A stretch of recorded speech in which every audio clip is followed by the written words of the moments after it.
Oke, rekan-rekan mahasiswa, kita mulai. Assalamualaikum warahmatullahi wabarakatuh. Ya, baik, hari ini kita mulai kuliah kembali dengan materi memulai usaha untuk kewirausahaan satu di pagi hari ini. Ya. Baiklah, kita langsung mulai saja untuk menyingkat waktu. Yang pertama akan saya sampaikan dulu tentang adanya storybook dari Philip Knight, dan dia adalah pelari amatir di kampusnya awalnya. Kemudian sebagai pelari, sepatu ini menjadi hal yang krusial. Selama bertahun-tahun dia mencari sepatu yang paling ringan, tahan lama, dan enak dipakai lari. Sampai pada saat dia menemukan produk Jepang yaitu Onitsuka Tiger, dia dan pelatihnya mengimpor sepatu tersebut. Sampai akhirnya dia melakukan rebranding dan tidak lagi mengimpor, melainkan membuat produk sendiri yang dikenal dengan merek Nike sampai sekarang. Dia bukan seorang produk designer, namun dia tahu produk seperti apa yang diinginkan atau yang dicari oleh para pelari. Yang kedua, dari seorang Menteri Koperasi dan UKM saat ini, Bapak Teten Mas Duki, mengatakan bahwa saat ini 87% UMKM kita masih tertinggal dalam digital atau online. Dalam masa pandemi, salah satu strategi yang paling penting adalah inovasi produk, inovasi usaha. Untuk menangkap peluang market yang ada, digitalisasi sangat penting di masa ini.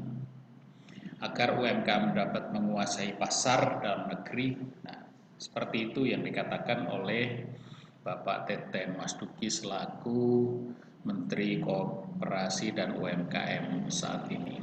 Ya. Dalam memulai usaha, ya, yang pertama kita akan melihat dulu dari bagaimana menemukan peluang usaha.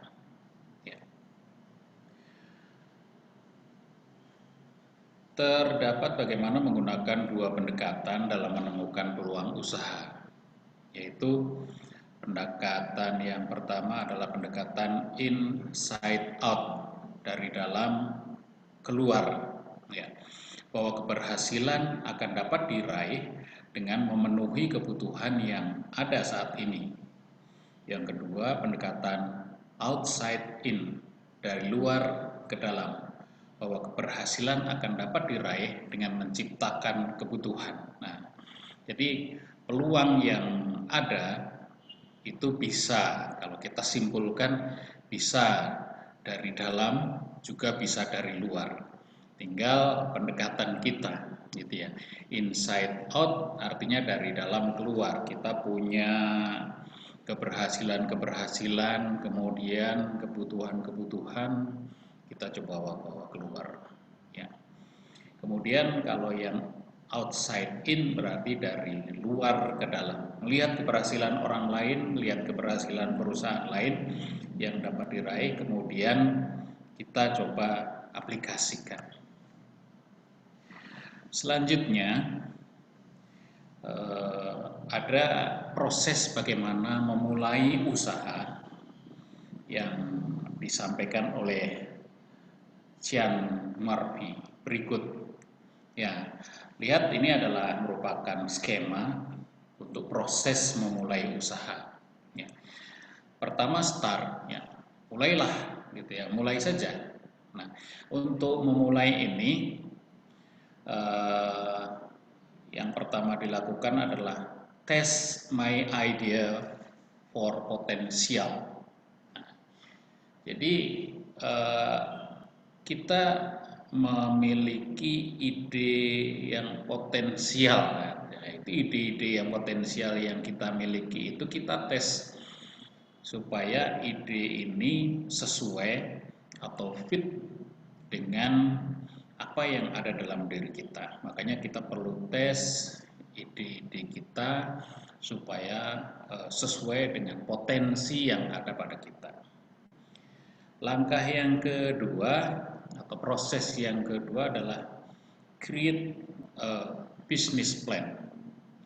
Artinya di sini kita akan membuat rencana bisnis. Ya. Setelah kita tahu ide kita, apa ide kita, kita cari tadi, kita temukan, kemudian dari ide kita kemudian kita buat rencana bisnisnya. Setelah kita paham, setelah kita memiliki rencana bisnis dari A sampai Z, rencana bisnis itu terpenuhi, langkah yang ketiga adalah finding to kick it off. Jadi bagaimana mencari pendanaan untuk memulai usaha kita itu. Pendanaan, dari sisi pendanaannya bagaimana? Ya, mungkin pendanaan yang akan kita lakukan, yang pertama bisa saja kita sudah punya tabungan, sudah punya modal, atau kita bisa kerjasama dengan orang lain, atau dengan orang tua, dan lain-lain. Kemudian yang keempat, create business branding. Nah, setelah itu kita harus bisa menciptakan branding bisnis yang hebat. Jadi bisnis kita branding supaya hebat, kemasannya, tampilannya, dan seterusnya. Selanjutnya yang kelima, define the best business structure. Nah, ini menentukan atau menemukan struktur bisnis terbaik. Struktur bisnis terbaik. Mestinya dalam menemukan struktur bisnis terbaik itu dihubungkan dengan kebutuhan, dihubungkan dengan peluang yang ada. Sekarang ini bisnis terbaiknya itu apa? Gitu ya. Kalau online kemudian permintaan untuk masker barangkali itu sangat besar, sangat tinggi. Apalagi nanti kalau sudah dimulai lagi dengan new normal. Nah, kebutuhan seperti itu, nah ini bisa jadi kita jadikan menjadi struktur bisnis dalam usaha kita. Yang keenam, secure the right to my business. Yang keenam ya, pastikan bahwa ini adalah bisnis yang tepat bagi kita. Secure the right to my business. Jadi ini bisnis, betul-betul bisnis yang tepat bagi kita, bisnis yang memang pas dengan kita, yang aman bagi kita, itu pastikan. Yang ketujuh, get sold from online or physical. Jadi kita harus siapkan etalase baik berupa toko online atau toko fisik. Nah, karena sekarang mau tidak mau begitu ya, setiap usaha itu ya harus dalam tanda kutip menggunakan fasilitas yang ada, teknologi yang ada, karena permintaan yang tinggi dan kondisi yang sangat memungkinkan usaha dengan cara online. Setelah itu kemudian nomor 8, cek if I need a license to operate. Jadi periksa apakah saya memerlukan operasi, lisensi, ya. Apakah kita memerlukan lisensi untuk operasi kita. Ya, kalau misalkan kita ambil suatu franchise bisnis, nah jelas franchise bisnis memang lisensinya bukan kita yang mengurus, tapi kan kita harus punya lisensi itu secara formal, legal, seperti itu ya. Kemudian yang ke-9 selanjutnya adalah hire my first employee. Jadi kita harus mempekerjakan, merekrut karyawan pertama kita. Ya. Kita butuh berapa? Tergantung dari kebutuhan yang akan kita buat. Ya, bisa jadi sebelum kita meng-hire banyak karyawan, kita kerjakan dulu juga, kita laksanakan dulu juga. Karena memang ya orang bekerja jangan bermental puas belum sudah semua harus dikerjakan karyawan. Saya kan bos tinggal ungkang-ungkang saja. Nah, jangan seperti itu. Kalau memang kita butuh, kita harus terjun langsung biar supaya lebih baik, itu harus kita lakukan. Yang ke-10, network for support or advice. Ya, jaringan untuk dukungan dan saran. Artinya, ya kita harus membangun network. Network yang dimaksud bisa jadi kita mencari guru, kita mencari orang yang bisa kita jadikan partner, yang kita bisa jadikan sebagai coach, pelatih kita ya, dengan membuat jaringan kepada mereka. Yang ke-11, open your business, buka bisnis Anda. Ya, inilah proses memulai bisnis.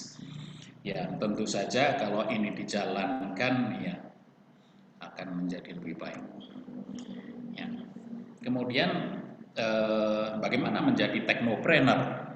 Kita sudah berkali-kali menyampaikan hal ini bahwa karena kewirausahaan ini sekarang lebih cenderung ke teknologi yang sangat kuat, maka kita harus mengambil peran menjadi technopreneur. Yang pertama, ya tadi ya masih dalam hal ide bisnis, kita memang harus punya ide bisnis yang kuat, ide bisnis yang tidak harus hal yang baru, tetapi bisa jadi suatu hal yang sudah ada diperbaiki lagi gitu ya. Yang kedua, cari sumber untuk mempertajam dan merealisasikan ide dan passion Anda. Ya. Sumber untuk mempertajam dan merealisasikan ide dan passion Anda. Misalnya, ini yang sering disampaikan oleh Pak Chandra, guru kita. Kita harus mempunyai komunitas pengusaha nanti kalau sudah jadi pengusaha barangkali. Komunitas pengusaha ini biasanya mereka sama-sama akan ya meskipun bisa jadi bersaing, tetapi kan dari situ mereka saling memberi, saling belajar. Ya. Kemudian ada teman pengusaha digital, meskipun kita nggak paham 100% tentang digital, kita juga harus belajar mempunyai teman pengusaha digital. Kemudian kita juga memiliki mencari e-book dan lain-lain. Yang ketiga, berani bertindak atau action. Nah, dalam bertindak ini harus bisa mencari partner bisnis. Cari partner bisnis. Partner bisnis kita siapa? Ya, kalau kita belum mampu sendiri, apalagi akan lebih baik kalau kita memiliki partner bisnis yang bisa dipercaya. Kemudian bentuk tim kerja. Ya. Selanjutnya, yang keempat, apabila kita memulai dengan startup, ya, tentukan IT platformnya. Jadi artinya kita mau menggunakan apa sih? Kalau mau yang sederhana, ya dari startup yang sudah ada, kita ikut coba-coba begitu ya. Misalkan di Bukalapak, di Tokopedia, JDID dan seterusnya. Ya, bisa saja mengikuti itu dulu untuk belajar. Tapi selanjutnya kan kita akan bisa membuat hal itu lebih besar. Itu ya. Kita kemudian bisa membuat model bisnis berbasis IT sendiri. Yang mana di situ di dalamnya termasuk ada digital marketing, ada pelayanan, ada delivery system, ada finance, ya, dan lain-lain, yang mana itu menjadi satu kesatuan dalam bisnis berbasis IT yang kita bangun sendiri. Yang kelima, tentukan skala dan kapasitas bisnis. Nah, bagaimana dengan aspek permodalan? Karena kalau kita bicara dengan tentang skala dan kapasitas bisnis, sangkut pautnya pasti dengan permodalan. Iya memang, tapi kan itu mesti harus bisa kita hadapi. Ya, makanya mulai dari hal yang kecil, ya, kemudian kita tingkatkan supaya bisnis kita mempunyai kapasitas yang lebih baik. Nah, kemudian yang keenam, buat model pertumbuhan startup. Ya. Pertumbuhan startup itu kalau pernah kita pelajari, dia berbentuk kurva yang dari awalnya mulai dari negatif kemudian naik ke peningkatan pertumbuhan yang sangat tajam. Nah, apa yang harus dilakukan di sini? Tentu saja dengan analisa pasar yang sudah diraih. Pasar yang sudah diraih, oh pasar kita ada di sini nih.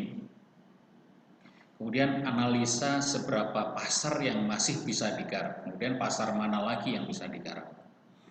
Analisa kemampuan tim dan pengembangan tim. Kita lihat tim kita, kemampuan tim kita. Ada yang sudah bagus, pertahankan, tingkatkan. Ada yang kurang, mungkin kita geser ke tempat yang lain, usaha yang lain, dan seterusnya.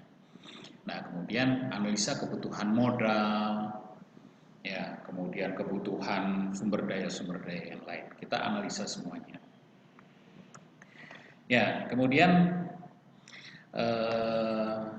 Kemala Putri menyampaikan ada 6 faktor penting untuk sukses merintis bisnis online. Nah, ada 6 faktor penting untuk sukses merintis bisnis online. Nah, ini kita coba belajar dari orang lain tentang bagaimana sih suksesnya bisnis online ini. Yang pertama, lakukan riset pasar terlebih dahulu. Riset pasar, jadi pastikan bahwa produk atau jasa yang ditawarkan banyak dicari oleh konsumen, oleh target pasar kita, dan adanya peluang untuk lebih unggul dari kompetitor. Ya. Itu yang pertama ya, riset pasar terlebih dahulu dan pastikan bahwa produk itu punya kita ini banyak dicari, kemudian lebih unggul dari kompetitor. Yang kedua, pentingnya edukasi pasar. Nah, investasikan waktu dan biaya untuk melakukan edukasi pasar mengenai cara bertransaksi yang aman dan memilih platform belanja online yang terpercaya. Edukasi pasar. Kemudian yang ketiga, memulai kecil dan terus berinovasi. Nah, mulailah dengan situs web yang sederhana dan terjangkau untuk menguji pasar. Setelah terjadi transaksi dan terus bertambah, maka dapat mulai mempertimbangkan untuk berinvestasi lebih. Ya. Start small and evolve along the way. Yang keempat, kenali kanal pemasaran digital yang ada dan tentukan yang sesuai dengan produk atau jasa Anda. Kanal pemasaran digital. Pemilihan kanal pemasaran disesuaikan dengan jenis produk yang dijual dan posisi produk di pasar pada saat ini. Ya, artinya ini bagaimana mempromosikan begitu ya. Yang kelima, tracking dan monitoring. Ya. Pastikan bahwa produk atau jasa yang ditawarkan banyak dicari oleh target konsumen dan adanya peluang untuk lebih unggul dari kompetitor. Ya. Kemudian yang keenam, baru kemudian memilih partner pemasaran digital yang tepat. Nah, pentingnya memilih partner yang pandai menyusun dan melaksanakan strategi konten serta pemasaran digital dengan baik. Nah, ini menjadi suatu hal yang nanti akan menentukan sukses bisnis online kita ya. Di masa seperti ini, di masa pandemi seperti ini, saya rasa memang bisnis online menjadi hal yang bagus untuk kita bisa raih laksanakan. Ya, selanjutnya ini materi tentang badan usaha. Kita perlu ketahui saja di sini. Ini secara kontemporer ilmu yang biasa disampaikan dan kita ketahui tentang badan usaha yang ada di Indonesia terutama ya. Pelaku usaha ini dalam menentukan badan usaha perlu kiranya mempertimbangkan beberapa hal. Nah, yang pertama tentang kepemilikan. Maksudnya kepemilikan itu secara pribadi, ownership atau nanti share, ya, sharing kepemilikan. Ya, yang pertama. Kemudian yang kedua tentang organisasinya. Organisasinya mau seperti apa? Kita mulai dari hal yang kecil atau mau langsung menjadi hal yang besar. Ada orang yang berpikir kita tidak mau tanggung-tanggung dalam usaha, gitu ya. Makanya kemudian bekerja sama dengan orang lain, mengumpulkan orang banyak, membuat organisasi yang langsung bisa berdiri perusahaan besar. Tapi itu butuh effort, waktu, dan modal yang besar tentu saja. Yang ketiga modal, jelas. Ya, modalnya seperti apa? Kita punya modal itu nggak mungkin kita baru buka langsung pinjam ke bank, langsung bisa menarik saham. Nah, itu perlu proses. Kemudian kita perlu pikirkan juga nanti tentang pajaknya, kemampuan menyelesaikan kewajiban, masalah pengendalian, kemampuan manajerial, tujuan usaha, rencana suksesi manajemen, biaya pembentukan. Nah, ini hal-hal yang mungkin bisa jadi harus kita pertimbangkan, meskipun tidak harus semuanya begitu ya untuk memulai usaha ini. Dan kemudian jenis badan hukum yang ada di Indonesia bisa kita pilih perusahaan perseorangan atau perorangan. Ya, artinya memang ini dari sisi kepemilikan ya milik seseorang. Orang itu, pengusaha itu yang punya, gitu ya. Kemudian yang kedua firma, disingkat FA. Biasanya firma ini kemudian menggunakan nama orang, misalkan firma Ali, ya, firma Asep dan seterusnya. Ya, itu bisa perorangan juga, begitu ya, atau bisa dua orang atau lebih. Kemudian perseroan komanditer, CV, gitu ya. Yang lain ada koperasi, ada yayasan, kemudian ada perseroan terbatas. Nah, ini perseroan terbatas ini mungkin sifat atau jenis badan hukum usaha tertinggi kita, karena di situ unsurnya sangat lengkap. Nah, jenis-jenis usaha yang bisa dilakukan atau yang bisa dipakai untuk bisnis kita dalam memulai usaha ini, ya, bisa bisnis makanan. Coba Anda pikirkan, bisnis makanan ini kita sajikan secara online. Ya, kita sudah melihat yang dilakukan oleh GoFood, GrabFood, ya. Kemudian mungkin muncul lagi ada Foodpedia dan seterusnya. Ya, amati itu. Mereka bagaimana berbisnis makanan meskipun mereka tidak punya restorannya.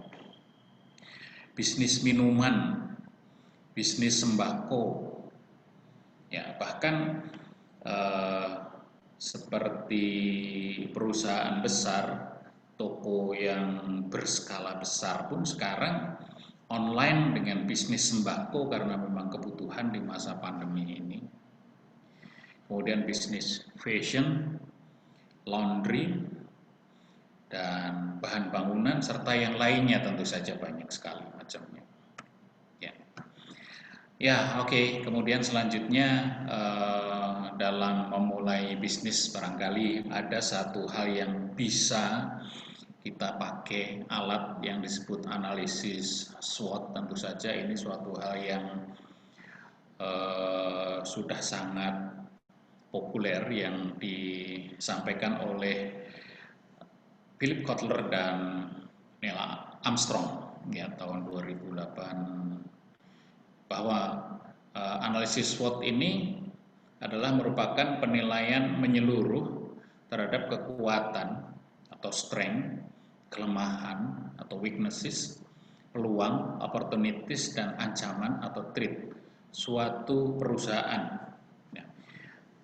Coba kita analisis ini terhadap diri kita. Kita mempunyai kekuatan apa, kelemahan apa, dan peluang kita apa, serta ancaman dalam memulai bisnis. Ya. Analisis ini diperlukan untuk menentukan beberapa strategi yang ada di perusahaan, juga ada di kita, barangkali kita mau mempunyai usaha. Salah satunya adalah strategi promosi dan penempatan produk. Nah, dalam hal bisnis online tentu saja kalian sudah paham dalam memasarkan. Ini bukan suatu hal yang baru bagi kita, bagi Anda. Ada SEO, Search Engine Optimization. Gitu ya, artinya kita memanfaatkan situs pencarian supaya bisnis kita itu ketika orang mencari dengan keyword apapun akan muncul di halaman pertama, dan itu menjadi strategi. Kemudian juga maksimalkan media sosial. Media sosial saat ini menjadi sesuatu kekuatan yang luar biasa. Sehingga media sosial ini memang sangat sesuai, sangat cocok untuk bisa dioptimalkan untuk iklan dari produk kita, layanan kita, dan sebagainya. Ya.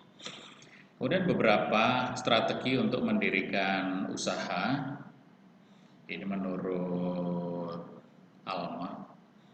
Yang pertama, putuskan ingin bergerak dalam komoditi apa. Ya, mungkin ini akan membuka, menambah sebagai wawasan kita saja. Ya, jenis usaha perdagangan atau industri atau jasa, gitu ya. Yang kedua, putuskan apakah akan berkongsi atau sendirian. Masing-masing ada keuntungan dan kelemahannya. Ya, berkongsi, sendirian, ya, atau model-model kerjasama yang lain. Yang ketiga, analisa bagaimana prospek lokasi dan lingkungan usaha. Nah, tentang lokasi dan lingkungan usaha nanti akan menjadi bahan pertimbangan apabila kita membuka bisnis online. Tentang lokasi ini gimana nih? Mungkin pertimbangannya tidak terlalu banyak variabelnya barangkali, ya. Yang penting teknologi informasinya, teknologi internetnya, dan seterusnya memadai, barangkali seperti itu ya. Kecuali kalau bisnis kita offline, ini lokasi ini menjadi pertimbangan yang utama. Yang keempat, apakah akan memulai murni usaha baru atau membeli usaha yang sudah ada atau franchise ya. Masing-masing memiliki keuntungan dan kelemahan. Franchise barangkali kita ambil pengalaman dari franchisor. Kita tinggal mengikuti saja apa yang mereka sudah programkan. Ya. Tapi kalau kita usaha baru ya kita harus merintis dari awal gitu. Yang kelima, membuat planning. Walaupun dalam waktu atau dalam bentuk yang sederhana, planning tetap harus. Tujuan membuka usaha, pasar, ya pasar sasarannya, situasi persaingannya bagaimana, kesiapan modal dan sebagainya, itu menjadi bahan pertimbangan juga. Yang keenam, apakah akan memasarkan barang atau jasa secara umum atau bentuknya niche marketing, yaitu mencari pasar relung atau celah yang belum terisi oleh bisnis yang sudah ada. Yang ketujuh, bagaimana mencari karyawan atau tenaga yang dapat diandalkan sebagai tangan kanan, ya, sebagai orang-orang yang memang nanti mensukseskan bisnis kita.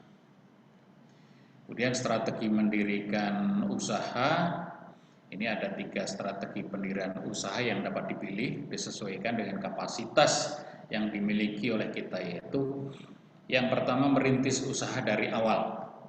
Ya, dari awal, dari nol, ini cukup berat gitu ya, tergantung usahanya. Yang kedua, membeli perusahaan yang sudah ada. Atau yang ketiga, kemitraan waralaba atau franchise tadi. Ya, kemudian di sini ada storybook kembali sebagai penutup. Jack Ma, kita tahu Jack Ma, dan beberapa pendiri e-commerce di Indonesia adalah pendiri perusahaan digital yang sekarang menjadi perusahaan raksasa. Ya. Persamaan mereka adalah sebelum booming e-commerce dan online travel agent di Cina dan Indonesia, mereka pernah pergi ke Amerika dan melihat boomingnya 2 sektor ini. Mereka bukan hanya melihat tren tersebut, mereka juga mempunyai keyakinan. Sementara 99 orang di Cina dan Indonesia mempertanyakan prospek atau bahkan menawarkan ide mereka. Nah, kita tahu Jack Ma seorang pengusaha besar dari Cina, negeri Cina, yang sudah sangat berhasil. Dari perusahaannya ini justru dia juga sudah bisa mensupport usaha-usaha lain, dan yang sangat mungkin menjadi perhatian kita, Jack Ma ini justru mencetuskan suatu ide, ada toko tanpa awak, kafe tanpa awak, nah, yang semuanya itu berbasis teknologi. Nah, tentu saja hal ini disampaikan supaya kita semua menjadi terinspirasi dengan adanya cerita semacam ini. Mungkin dari cerita-cerita yang lain juga akan memberikan informasi dan menginspirasi bagi kita semua ya. Semoga begitu. Terima kasih atas perhatiannya. Mohon maaf barangkali banyak kekurangannya. Ya, kita akhiri kuliah kita hari ini. Billahi taufiq wal hidayah. Wassalamualaikum warahmatullahi wabarakatuh. Selamat siang.